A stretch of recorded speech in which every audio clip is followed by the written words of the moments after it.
Hello dear student, welcome to my channel easy to easier. इस video में हम सीखेंगे इनकम टैक्स का पहला हेड सैलरी। तो वीडियो के अंत तक बने रहिए।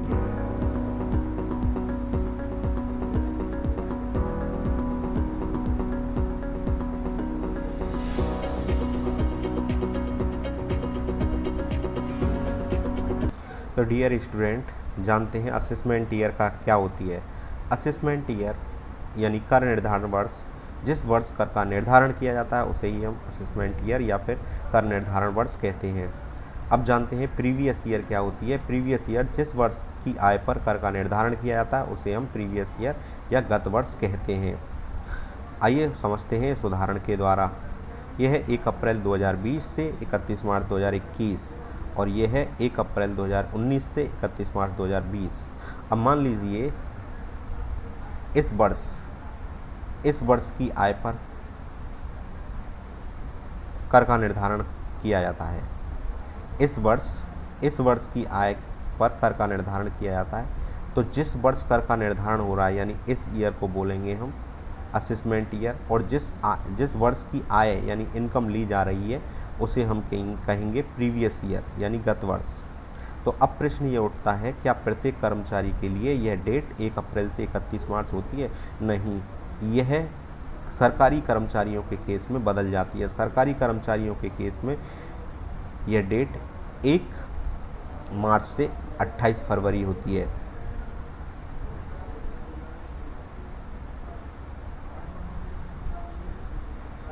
अब यदि प्रश्न में कहा गया है कि वेतन अगले माह की पहली तारीख को दिया जाता है तो वेतन 1 मार्च से 28 फरवरी तक लेना चाहिए। ऐसा अधिकतर सरकारी कर्मचारियों के संबंध में होता है और नॉर्मल केस में 1 अप्रैल से 31 मार्च ही लेना चाहिए।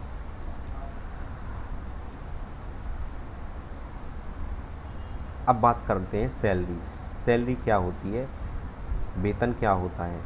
जब दो व्यक्तियों के बीच में एम्प्लॉयर और एम्प्लॉई यानी नियोक्ता और कर्मचारी का संबंध होता है और कर्मचारी की मेहनत के बदले नियोक्ता उसे जो पैसे प्रदान करता है उसे हम कहते हैं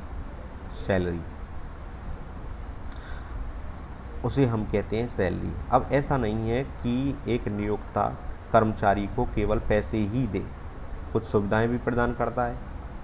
जैसे अपने फ्लैटों में रहने की सुविधा देता है,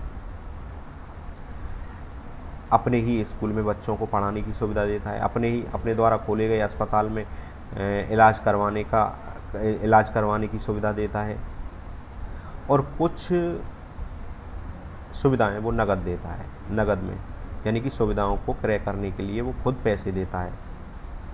तो जब सुविधाएं खुद ना दे करके सुविधाओं के लिए पैसे देता है तो उसको हम कहते हैं अलाउंस। अलाउंस मतलब जब कोई नियोक्ता अपने कर्मचारी को कोई भी सुविधा लेने के लिए पैसे देता है तो उसे हम अलाउंस कहते हैं। अब अलाउंस को हम 3 कैटेगरियों में रखते हैं। पहली कैटेगरी फुली टैक्सेबल अलाउंस, दूसरी कैटेगरी पार्टली टैक्सेबल अलाउंस और तीसरी category fully tax free allowance. आज हम बात करेंगे फुली टैक्सेबल अलाउंस के बारे में। इस कैटेगरी में कौन कौन से अलाउंस शामिल किए जाते हैं। फुली टैक्सेबल अलाउंस मतलब ऐसे अलाउंस जिनकी पूरी की पूरी रकम टैक्स की कैलकुलेशन में प्रयोग की जाती है, जो पूरे के पूरे टैक्स की कैलकुलेशन के लिए जोड़े जाते हैं, उन्हें हम फुली टैक्सेबल अलाउंस कहते हैं। तो इनमें सबसे पहला जो आता है DNS अलाउंस, जिसे हिंदी में महंगाई भत्ता कहते हैं। दूसरे नंबर पर आता है DNS पे यानी महंगाई वेतन। तीसरे नंबर पर आता है एडिशनल DNS अलाउंस, अतिरिक्त महंगाई भत्ता। सिटी कंपेंसेटरी अलाउंस, नगर क्षतिपूर्ति भत्ता। फूड एंड रिफ्रेशमेंट अलाउंस, भोजन या नाश्ता भत्ता। मैरिज अलाउंस, शादी भत्ता। डेपुटेशन अलाउंस यानी प्रतिनियुक्ति भत्ता।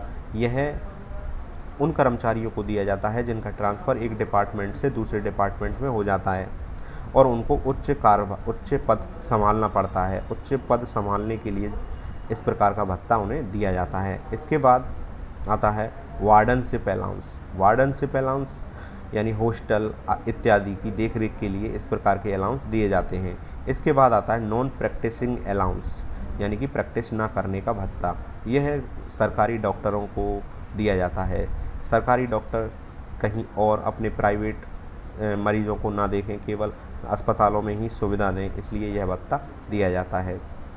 इसके बाद आता है ओवर टाइम अलाउंस, अतिरिक्त समय भत्ता। यह सामान्य समय से अधिक काम करने के लिए दिया जाता है। मेडिकल अलाउंस, चिकित्सा भत्ता। चिकित्सा भत्ता कर्मचारियों के स्वास्थ्य की देखरेख के लिए दिया जाता है। प्रॉक्टर अलाउंस, प्रॉक्टर अलाउंस अनुशासन व्यवस्था बनाए रखने के लिए इस प्रकार का अलाउंस दिया जाता है। वाटर एंड इलेक्ट्रिसिटी अलाउंस, पानी व बिजली भत्ता। डॉग अलाउंस, कुत्ता भत्ता। नाइट अलाउंस, रात्रि भत्ता। रूरल अलाउंस, ग्रामीण भत्ता। यह भत्ता उन कर्मचारियों को दिया जाता है जो कर्मचारी ग्रामीण इलाकों में अपनी सुविधाएं दे रहे हैं, जहां पर अधिक सुख सुविधा नहीं है, तो उनको सुख सुविधा मुहैया कराने के लिए नियोक्ता इस प्रकार के भत्ते प्रदान करता है। इसके बाद आता है telephone allowance, family allowance, servant allowance यानी नौकर भत्ता, इंटरिम रिलीफ यानी अंतरिम राहत। अंतरिम राहत यह है जब एम्प्लॉयर और एम्प्लॉय के बीच में कोई विवाद है और विवाद कोर्ट तक पहुंच चुका है, तो कोर्ट एम्प्लॉयर को यानी नियोक्ता को जब तक विवाद का फैसला नहीं हो जाता कुछ राशि प्रदान करने का आदेश देता है, तो इसी राशि को अंतिम राहत या फिर इंटरिम रिलीफ कहा जाता है।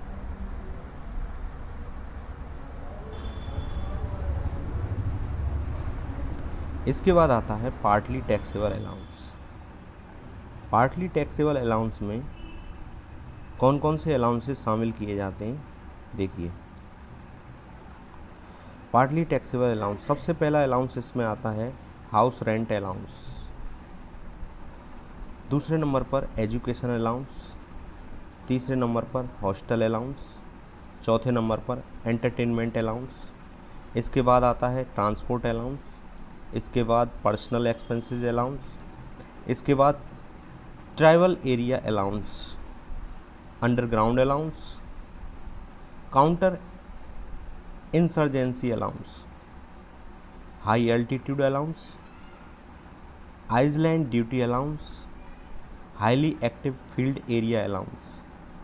तो इन सब अलाउंस की हम विस्तार से चर्चा करेंगे, लेकिन इस समय हम चर्चा कर रहे हैं हाउस रेंट अलाउंस के बारे में। हाउस रेंट अलाउंस क्या है और किस प्रकार इसकी कर योग्य सीमा को निर्धारित किया जाता है, आइए देखते हैं। हाउस रेंट अलाउंस निम्न तीन में से जो सबसे कम होगा वह एग्जेम्प्ट यानी कर मुक्त होगा। अब वो कौन कौन से तीन पॉइंट हैं? पहला पॉइंट है एक्चुअल अमाउंट रिसीव्ड, यानी कंपनी एचआरए के रूप में जो राशि दे रही है, एचआरए मतलब हाउस रेंट अलाउंस के रूप में जो रकम दे रही है वो लिखेंगे सबसे पहले। दूसरा पॉइंट आता है रेंट पेड, यानी कर्मचारी कितना रेंट चुका रहा है और -10% ऑफ सैलरी, इसको घटाने के बाद जो आएगा उसे इसके सामने लिखेंगे। फिर आता है 40% ऑफ सैलरी, लेकिन मुंबई, कोलकाता, दिल्ली, चेन्नई आदि के केस में 50% ऑफ सैलरी लिया जाता है। इन तीनों में कंपैरिजन यानी तुलना की जाती है, जो सबसे कम होती है उसे एग्जेम्प्ट बोलते हैं, और इसके बाद जो राशि बचती है उसे टैक्सेबल बोलते हैं, यानी उस पर टैक्स लगाया जाता है, उसे टैक्स की कैलकुलेशन में लिया जाता है। यहाँ पे जो सैलरी दो या तीन बार शब्द प्रयोग हुआ है, इस सैलरी का क्या मतलब होता है? सैलरी का मतलब होता है basic salary, DNS allowance, part of salary. POS मतलब पार्ट ऑफ सैलरी। ये विशेष महत्वपूर्ण शब्द है, पार्ट ऑफ सैलरी। अगर डीएनएस अलाउंस के सामने कोई भी लाइन, विशेष लाइन नहीं लिखी हुई है तो उसे हम पार्ट ऑफ सैलरी नहीं मानेंगे, लेकिन डीएनएस अलाउंस के सामने कोई विशेष बात लिखी हुई है, जैसे यह सेवानिवृत्त लाभों में शामिल किया जाता है, या फिर रिटायरमेंट बेनिफिट से संबंधित है, या फिर प्रोविडेंट फंड के अंशदान में शामिल किया जाता है। आदि लाइनें अगर इसके सामने लिखी हुई हैं तो डीएनएस अलाउंस को पार्ट ऑफ सैलरी माना जाता है, अन्यथा नहीं माना जाता। उसके बाद लिया जाता है डीएनएस पे और उसके बाद commission on sale. Percent commission होनी चाहिए, बिना परसेंट की कमीशन को नहीं शामिल किया जाता इधर।